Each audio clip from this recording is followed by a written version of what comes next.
আজকে আমরা রাস্তা থেকে আসছি, আস্তে আস্তে একটা স্কুল থেকে আসছি, একটা ট্যাক্সির সামনে দাঁড়িয়ে গেছে। এবার আমাদের কাকু যায় না, এবার সামনে ব্রেক লাগাতে গিয়ে গাড়ির পিছনটাতে হয়ে গেছে।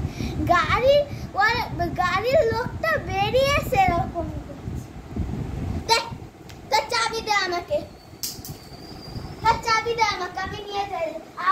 দেখ আমার চাবি দে, কেন নিলে আমার চাবি? আর সামনে থেকে পুলিশ কি হচ্ছেটা কি হচ্ছে এখানে বলে। এবার ওই কাকু, যে কাকুটা ট্যাক্সি কাকুটা কথা বললো না, উল্টে আমাদের কাকু বলছে কেন আপনার সাথে এরকম করছে। তারপর কাকু চাবি নিয়ে ভ্যানে উঠে পড়েছে। তখন গাড়ির সামনে এসে ধুমার ধুম দুটো ঘুষে মেরেছে। এরা বলছে আমার বুকের উপর দিয়ে চালিয়েছে। আর তারপর আমি মুছে দেখবো তুই কত যাও, তোকে পুলিশ এক্ষুনি যাবে। আমার বুকের উপর দিয়ে চালিয়েছে, একটু আমার বুক চালা আমি মরবো